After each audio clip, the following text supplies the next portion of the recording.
Nih sekarang harus hati-hati nih kalau dikasih kesempatan megang jabatan nih. Ini pasti godaan setan banyak banget. Bisa-bisa kalau kena, wah disalahgunain. Jabatan. Makanya lah kaget, astagfirullahaladzim. Jabatan. Iya jabatan. Pajak aja, pajak. Sawahnya? Pajak. Mau jabatan kan? Iya. Pajak aja, pajak. Apa sih pajak? Pajak. Oh, lagi viral. Pajak. Bukan Kasus pajak yang pajak. gitu. Pajak yang ini singkatan. Apaan? Pajak singkatan daripada punya jabatan jangan angkuh. Wah, mau bahas itu? Bahas itu. Pajak punya jabatan jangan angkuh. Alhamdulillah.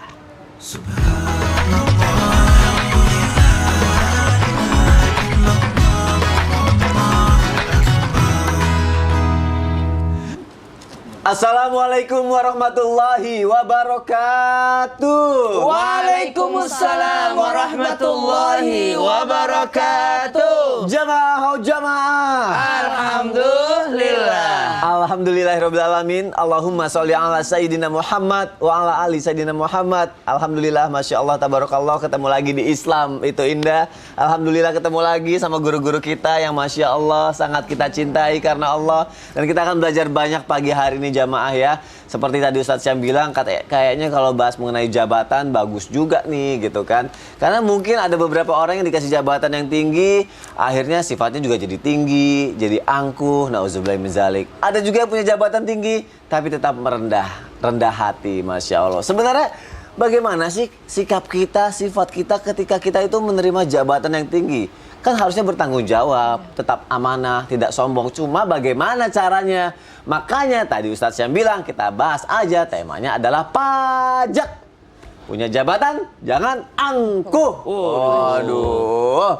Oke, karena Ustadz Syam nih yang mancing-mancing mau bahas mengenai jabatan. Langsung aja yang pertama aku harus tanya sama Ustadz Syam dulu. Ya jamaah pasti penasaran semuanya ya. Ustadz Syam, bener gak sih dalam Islam ya kita itu dilarang untuk memberikan jabatan kepada orang yang meminta Jabatan itu. Iya, Jadi jabatan jangan kepada orang yang minta jabatan itu. Itu kenapa? Baik. Memang benar seperti itu Ustadz Syam? Baik, Mohon penjelasannya Ustadz. Tapi guruku Ustadz Maulana, Ustadz Syifa, Mas Soni serta guru-guru kami yang dimuliakan Allah Subhanahu wa taala. Bismillahirrahmanirrahim. Alhamdulillahirabbil alamin. Wassalatu wassalamu ala asyrafil anbiya'i wal mursalin sayyidina Muhammadin wa ala alihi wa sahbihi ajma'in. Asbahna wa asbahal mulku lillahi rabbil alamin. Subhanak la ilma lana illa ma 'allamtana innaka antal alimul hakim. Rabbi shrah li sadri wa yassir li amri wa hlul 'uqdatam min lisani yafqahu qawli waj'al li wazira min ahli. Amin amin amin ya rabbal alamin. Allahumma barik lana fi Rajab wa Sya'ban wa ballighna Ramadhana bi sihhati wa afiyati wa rizqi wasi'ah. Amin ya rabbal alamin. Jamaah Islam itu indah yang dimuliakan Allah Subhanahu wa taala. Kalau yang dikatakan tadi jangan memberi jabatan kepada orang yang meminta jabatan tersebut. Maka ternyata apa alasannya? Ternyata yang pertama, jangan pernah memberi kepada orang yang toma'. Jangan ngasih kepada orang yang toma'. Apa itu toma'? Orang yang serakah, orang yang rakus. Subhanallah. Kenapa tidak boleh? Karena orang yang rakus tidak akan pernah merasa kenyang sebelum tanah kuburan memasuki mulutnya. Subhanallah. Jadi orang yang rakus tidak akan pernah merasa puas, tidak akan pernah merasa kenyang sampai tanah kuburan memenuhi daripada langit-langit mulutnya. Maka subhanallah, alasan pertama dilarang memberi. Kita ini disuruh diwanti-wanti untuk tidak memberikan kepada orang-orang yang meminta jabatan karena mereka dianggap sebagai orang yang rakus. Itu yang pertama, orang yang toma'. Sedangkan orang yang toma', sedangkan orang yang rakus tidak akan pernah berhenti sampai di situ. Tidak akan pernah merasa puas di situ. Subhanallah. Dia akan senantiasa menyuapi mulutnya sehingga tanah kuburan pun memenuhi daripada mulutnya. Subhanallah. Itu yang pertama. Yang kedua, ternyata di dalam Al-Quran ada kisah tentang seseorang yang meminta jabatan sebenarnya, yaitu Nabi Yusuf alaihissalam. Nabi Yusuf alaihissalam itu meminta agar dijadikan menjadi bendahara negara. Subhanallah. Kenapa Nabi Yusuf alaihissalam meminta jabatan pada saat itu? Karena memang agar Nabi Yusuf alaihissalam yang pertama terbebas dari penjara. Yang kedua memang sudah wahyu dari Allah Subhanahu wa taala, petunjuk dari Allah Subhanahu wa taala. Namanya nabi dibimbing langsung sama Allah Subhanahu wa taala. Tapi kalau orang biasa lalu memang hanya mengejar dunia, maka ini yang sangat dikhawatirkan akhirnya menjadi kerakusan. Kemudian yang kedua, Nabi SAW juga pernah didatangi oleh sahabat, sehingga Abu Musa bercerita bahwasanya saya mendatangi Nabi SAW bersama dengan paman saya dan keluarganya. Dan salah satu di antara mereka bilang sama Nabi SAW, ya Rasulullah, nggak apa-apa lah, biar kami yang urus ini. Biar saya yang menjabat ini, tentang jabatan ini biar saya yang urus. Maka Nabi SAW langsung menghalanginya dengan mengatakan, tidaklah seseorang diberikan karena ia meminta. Jangan engkau meminta jabatan, karena kalau engkau memintanya, maka engkau akan terbebani dengannya. Jadi kalau orang meminta jabatan, dia akan terbebani dengannya. Tapi kalau diberikan jabatan tersebut, maka engkau akan dengan mudah menjalaninya, apalagi jika engkau menjalaninya karena Allah Subhanahu wa taala. Jadi alasan pertama karena khawatir rakus, yang kedua memang tidak dicontohkan dalam Islam, dan Nabi SAW tidak pernah memberi jabatan kepada yang memintanya. Begitu pula para sahabat dan para tabi'ut tabi'in. Wallahu taala alam. Itu alasannya. Makasih ya Ustaz Syam ya. Iya. Tapi saya Sifa deh. Tapi kalau misalnya kita lihat di satu perusahaan atau di satu tempat orang itu kerjanya bagus, udah lama gitu. Tapi dia kalau nggak minta kan kayak nggak tahu gitu ya, tuh harus gimana sih sebenarnya? Ibaratnya nih gue punya skill gitu ya, punya skill, kemampuan. harus gimana kan minta nggak boleh gitu, karena takut terbebani. Nah itu kan kita lihat dari hadis Rasulullah SAW yang pernah berpesan kepada Abdullah bin Samurah kan, untuk tidak meminta jabatan. Sebab kalau kita minta jabatan berarti nanti kita harus menanggung jawab tersebut. Tapi kalau kita yang diminta jabatan, maka Allah akan beri pertolongan. Ini kisah yang menarik sekali. Umar bin Abdul Aziz dulu ketika diangkat menjadi pemimpin, apa yang beliau katakan? Inna lillahi wa inna ilaihi raji'un. Ini musibah menurut Umar bin Abdul Aziz. Karena menjadi pemimpin itu berat, naik jabatan itu tanggung jawabnya kan lebih banyak lagi. Oleh karenanya, kalau mungkin kinerja kita bagus dan kita sudah lama dalam satu perusahaan dan dalam satu tempat kerja, baiknya bukan memaksa, harusnya saya yang jadi manajer, harusnya saya yang jadi A, B, C, D gitu. Tapi lebih baiknya adalah kita berdiskusi dan tunjukkan, buktikan bahwa ternyata memang kita bukan orang yang patut untuk disia-siakan gitu. Berarti biarkan skill yang berbicara gitu ya. Karena takutnya kalau kita yang minta jabatan menghalalkan segala cara, akhirnya kita bisa suap menyuap, dimurkai oleh Allah. Terima kasih Ustazah Sifa untuk penjelasannya. Kita akan lanjutkan lagi jamaah yang ada di rumah ya. Kali ini apakah benar nih jabatan itu bisa menjadi sebuah penyesalan walaupun, nah ini walaupun yang bikin bingung gitu. Ustaz Maulana.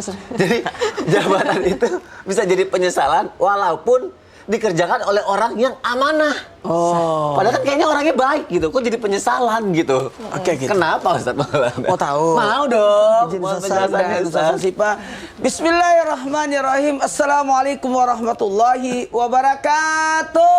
Waalaikumsalam warahmatullahi wabarakatuh. Kalian akan berambisi terhadap jabatan, padahal jabatan itu akan menjadi penyesalan di hari kiamat. Maka ia adalah sebaik-baik penyesuaian dan segetir-getir penyapian. Mohon maaf, harus saya sampaikan ini, ada orang nanti menyesal di hari kemudian disebabkan karena jabatan. Karena kenapa? Karena dia berambisi dengan jabatan itu. Ketahuilah, setiap amanah, setiap yang kita emban, itu akan diminta pertanggungjawabannya dari kemudian. Tidak semudah yang kita kira. Mungkin kalau kita lihat bagus banget, tapi ternyata itu akan ada pertanggungjawabannya. Jadi siapa yang akan menyesal? Orang-orang yang berambisi akan jabatan. Berambisi. Kalau dia tidak berambisi, aman-aman aja. Meskipun dia amanah, tapi kalau dia berambisi, harusnya ndak usah saya ya. Nah itu, karena dia terlalu berambisi. Ada juga yang menyesal akan jabatan nanti di hari kemudian, disebabkan karena tidak sabar akan jabatan itu. Artinya belum pantas dia untuk menduduki jabatan itu, tapi dia terlalu memaksakan. Ya. Terlalu memaksakan. Bagaikan buah yang dikarbit. Belum Terlalu cepat, masak, Ya. terlalu cepat, belum pantas, belum cocok, belum siap. Janganlah dulu. Masih latihan, main bola, mau lomba. Belum bisa ya. Belum bisa. Jadi harusnya bersabarlah dulu untuk memenuhi jabatan itu ketika tadi diminta jabatan, ketika cocok memang jabatan itu, ketika seharusnya memang ini sudah pantas untuknya. Ada lagi mohon maaf tanpa menggurui. Satu hal lagi buat kita ini hati-hati ya, karena ini tidak ada hubungannya dengan tahun politik. Ya. Enggak, Oh, enggak iya. ada. Ada. Karena siapapun akan jadi pejabat di sini. Iya. Bisa jadi pejabat? Bisa jadi pejabat. Sony akan jadi pejabat Iya. dalam lingkup keluarganya. Oh, Ustaz Sipa juga begitu. Ustaz Sam juga begitu. Semuanya. Waktu Ustaz Sam belum punya jihan dan belum punya barakah, Yeah. ketahuilah. Dia terserah nginap di rumah temennya lah, mana-mana lah. Menclok sana, menclok sini. Iya, nggak mandi 3 hari nggak apa-apa. Itu contoh. Memang. Kan tapi ini kan ada yang komentari, ada yang ikut dari belakangnya, Ya. ada yang mengidolakannya. Ada lagi, kenapa bisa ada orang maaf saya katakan menyesal di hari kemudian karena terlalu cinta akan jabatannya. Kalau terlalu cinta itu juga membahayakan juga. Membuat dia menyesal. Seharusnya sudah saatnya dia istirahat. Sudah saatnya dia regenerasi. Tapi dia terlalu cinta akan jabatan itu sehingga tidak menyerahkan jabatan itu kepada pelanjutnya. Oh, berarti walaupun orang itu amanah, kalau memang belum saatnya, belum sabar dulu dan terlalu mencintai jabatannya, ada berambisi ambisius banget, Iya. akhirnya jadi nyesel karena pasti Nyesel. ada yang salah nantinya gitu Iya, ya. kayak enggak usah Oke. jauh-jauh. Kalau orang berumah tangga terlalu berambisi atau terlalu mau banget, itu ini contoh. Iya. Iya. Pasti takut bahaya. ada hal yang tidak baik untuk itu ya. Iya. Makanya nauzubillah min dzalik, suka ada orang yang menyalahgunakan jabatan gitu Iya. kan. Takutnya lagi kalau disalahgunakan nanti keluarganya yang kena. Mesti ada training ya. Iya, padahal keluarganya tidak Pelatihan. melakukan kecurangan tapi masih kena juga. Bisa kan kayak gitu? Bisa jadi. Ya kan bener dong. Iya. Padahal keluarganya nggak ngapa-ngapain tapi Iya. gara-gara orang yang Tapi itu. akhirnya kena tulah juga ibaratnya ya. Kena dampak negatifnya juga. Makanya jabatan ini kan tadi yang saya bilang di awal ya Ustadz ya, sebagaimana disampaikan oleh guru-guru kita, satu musibah kalau memang diberikan kepada orang yang sekiranya tidak matang kalau kata Ustadz Maulana. Orang yang seharusnya tidak punya keahlian di dalamnya. Ya. Jadi mencari pemimpin, mencari orang yang harus menduduki jabatan tertentu itu harus hati-hati. Karena kalau bukan sama yang ahlinya, satu bisa jadi dia melakukan hal yang sekiranya bisa melanggar syariat Allah dan Rasul. Iya. Akhirnya menghalalkan segala cara demi untuk apa? Kesenangan. Nah, efeknya kan diberikan hasilnya kepada keluarganya, memberi makan yang haram padahal hasil mengambil hak orang lain dari jabatan tersebut. Padahal karena Allah yang Subhanahu wa haramnya taala, itu. betul, Allah Subhanahu wa taala mengatakan ya ayyuhalladzina amanuku anfusakum wa ahlikum naro. Menjaga diri dan keluarga dari api neraka salah satunya adalah dari sesuatu yang haram masuk ke dalam mulut dan perut anak-anaknya serta istrinya. Makanya ini jadi perhatian muhasabah Ya. buat kita yang diberi jabatan untuk berhati-hati, jangan sampai walaupun keluarga nggak ikut campur, tapi ternyata bisa membawa mereka ke neraka dan juga hal-hal yang buruk. Nauzubillah min dzalik. Karena satu orang yang lakuin yang haram kena semua keluarganya. Iya, karena disalahgunakan tadi Iya. jabatannya. Terima kasih Ustaz Sifa ya untuk penjelasannya. Karena aku pernah dengar, benar nggak sih ini Ustaz Syam di zaman Rasul ya, Rasul tuh sudah memprediksi katanya bahwa nih nanti nih umatnya ini akan memperebutkan jabatan gitu, sampai saling sikut lah atau menghalalkan segala cara kan mungkin. Benar seperti itu? Ada kisahnya atau seperti Baik. apa pembahasannya Ustaz Syam? Bismillahirrahmanirrahim. Habib guruku Ustaz Maulana Ustaz Syifa Mas Sony serta guru-guru kami yang dimuliakan Allah Subhanahu wa taala.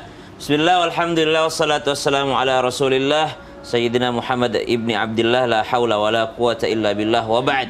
Dari Sayyidina Abu Hurairah radhiyallahu anhu wardah, beliau menyampaikan bahwasanya Nabi sallallahu alaihi wasallam bersabda, sesungguhnya kalian akan berambisi merebut jabatan, Dan nanti pada hari kiamat jelaslah jabatan-jabatan itu justru akan menjadi penyesalan. Hadis riwayat Bukhari. Bahwasanya Nabi SAW sudah memprediksi bahwa orang-orang akan berebut jabatan. Bukankah Nabi SAW ketika terjadi daripada peperangan, lalu ada pembagian daripada harta rampasan perang ghanimah, sudah ada yang datang kepada Rasulullah. Pada masa Nabi sudah ada yang kayak mengatakan, ya Rasulullah, i'dil, ya Muhammad i'dil, ya Rasulullah i'dil, ya Rasulullah berbuat adil lah. Subhanallah. Kenapa kau memberikan porsi ini kepada dia? Kenapa engkau memberikan porsi ini kepada dia? Kenapa enggak kepada kami? Subhanallah. Jadi pada zaman Nabi SAW sudah ada yang berambisi gitu, pengen sesuatu yang lebih daripada Nabi Muhammad SAW, daripada posisinya. Maka pada saat itu Nabi SAW membiarkannya, tapi para sahabat yang lain marah melihat orang tersebut. Lalu Nabi SAW mengatakan nanti di hari kiamat berasal dari keturunan mereka ini orang-orang yang baca Qur'annya hanya sampai kerongkongannya saja, tidak pernah melewati daripada tenggorokannya, artinya tidak pernah sampai ke hatinya baca Qur'annya. Muslim sih Muslim, baca Qur'an sih baca Qur'an. Nabi tidak mengatakan mereka tidak mau baca Qur'an, mereka baca Qur'an tapi tidak pernah sampai di hatinya. Artinya tidak pernah mengamalkan isi Al-Qur'an, tidak pernah meresapi maknanya Al-Qur'an, hanya sekedar dibaca saja Al-Qur'an, hanya sekedar dipajang saja Al-Qur'an. Namun ternyata ambisinya adalah ambisi duniawi sehingga menghancurkan diri mereka sendiri. Maka Nabi mengingatkan bahwa justru itu semua hanya akan menjadi penyesalan di akhirat. Tadi kami sudah sampaikan bahwa pasti menyesal. Semua orang menyesal. Orang masuk ke dalam kuburnya, satu permintaan penghuni kubur, pengen hidup lagi. Laula akhartani ila ajalin qarib.